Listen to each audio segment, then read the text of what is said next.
Let me take you back to a time when things were a little bit more simple. Let me take you back to a time. EA Sports. It's in the game. It starts rolling. It turns into an actual ball, and long behold, it's Wayne Rooney about to go hit the ball, and it freezes. And there you go.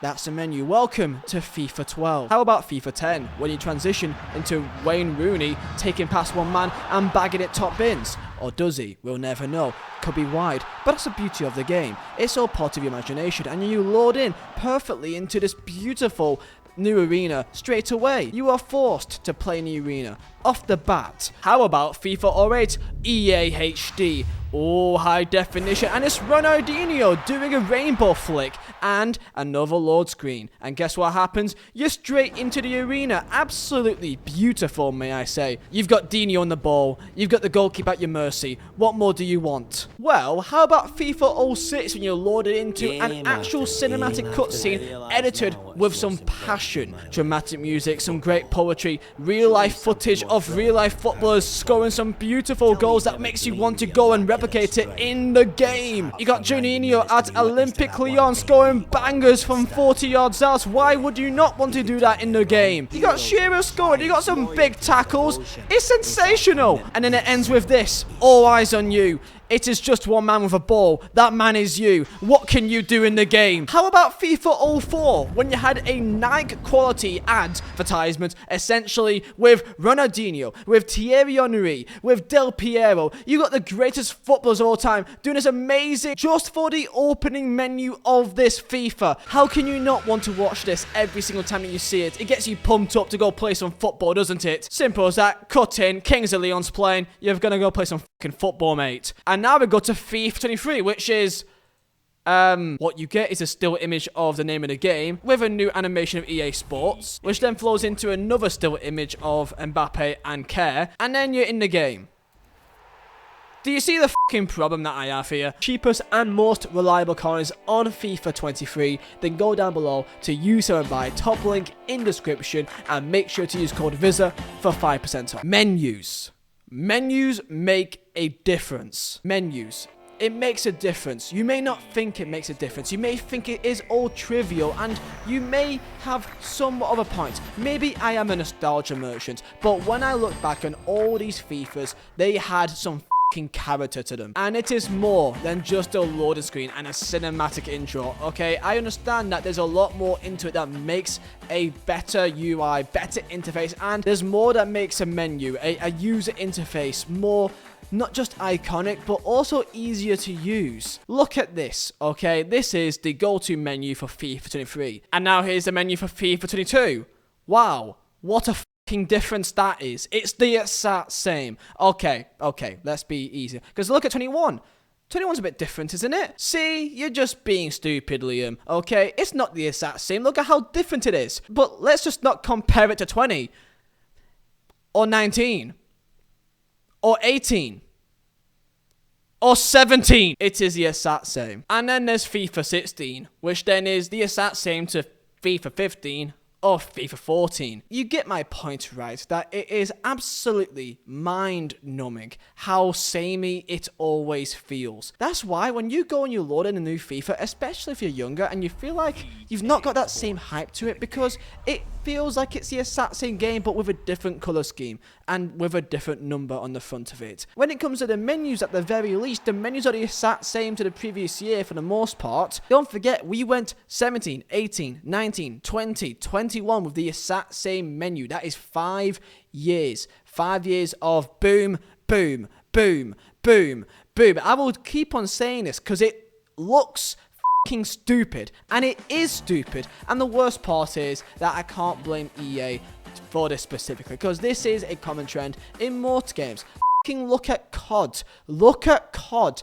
What is that? That is a complete mess. It is pretty much the same game with a DLC thrown into it, essentially, when it comes to the menus, and it is a complete mess to try to do anything in that game. At least with FIFA, it's nowhere near as complex as a game, so that you can't really with the menus that much, or can you? This is just the opening menu. If I dare go and show you the FIFA career mode menus, Christ almighty. Let me compare you the FIFA career mode menus for FIFA 08, FIFA 10, FIFA 12, FIFA 14, okay?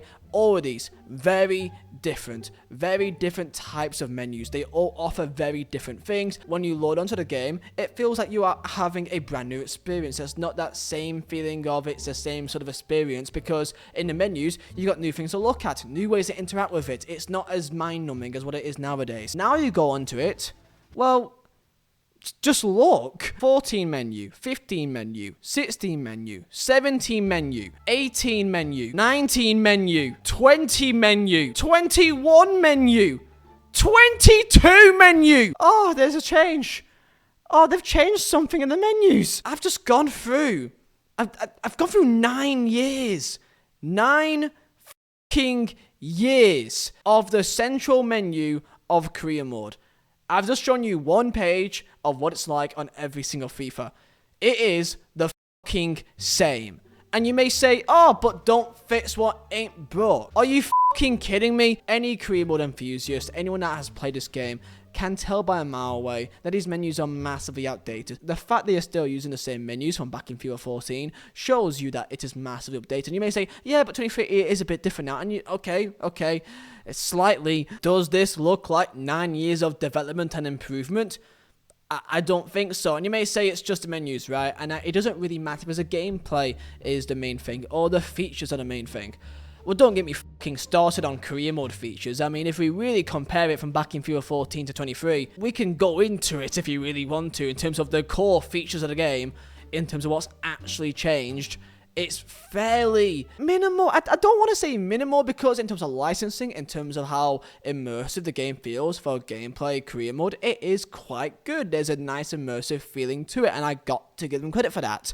But in terms of actual features, in terms of how to play the game, the options that you have to play the game, and how do you interact with your team, there's a few things as morale and as sharpness, which I'm grateful for. My point is that the feeling of a new game matters, and it does matter in terms of especially a younger audience. And maybe I am just getting older now. I am looking back into nostalgia. I've got many deep connections of playing the likes of FIFA 07 to playing FIFA 09 to playing FIFA 11 to playing FIFA 12, 13, 14, because they all had a different feeling to the game. Let's just go into how different the menus looked from FIFA 08, 09, 10, 11, 12, 13. They all bring something new. 12 and 13 is the first time there's something a bit similar, but I do think the way that they did it does look very different at the very least. I love the little cutscene before you enter into game. Back in FIFA 11, when you had Kaká walking up the steps of the Santiago Bernabeu, it brought an element of, wow, this is it. You're gonna go and play some football, and you're gonna try and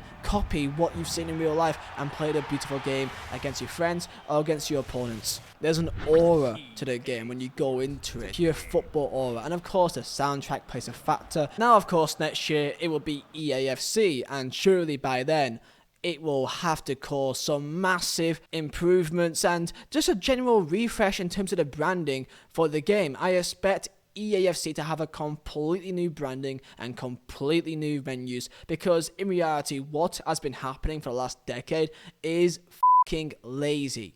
It is lazy. EA Sports, they get more money from us every year. They make billions from us. They also have so many people working at their studios. They can literally get anyone in the industry practically to make something new. I'm not asking every single year, but I'm asking at least maybe every 2 years, to give some sort of refresh on things, because in reality, when you go from here to here, looking the exact same over a course of how many years, I'm sorry, but it is lazy. And don't get me started on the technical elements. The amount of times that the menus bug on me, and they're laggy, and they're delayed. If you want to test this, go and look at PC FIFA. Look at someone playing PC FIFA and watch them scroll through the menus. It will blow your mind. Just watch them try to open packs. The way how they flick through packs, the way how they flick through the menus, and let's say flick through their squad, for example, it is insane. But maybe I'm going over the top. Maybe I am just going too deep into it. Maybe I am. But for me, this matters. For me, it shows how much care a company has about their product. For me, it shows how much they are willing to go into the game to really give people a new experience. But of course, it's FIFA. It's a sport game, and they have to churn it out every single year. And what happens when you churn out a game every single year is that they barely even have enough time to even just give us new features, and that's why it is easier for people just to kind of give up on it, because it feels like it's the same experience. And then don't get me started on the content and then the gameplay on top of it, and you get the idea. Tell me your thoughts down below in the comments. I'm looking forward to hearing what you have to say. Thank you all very much for watching.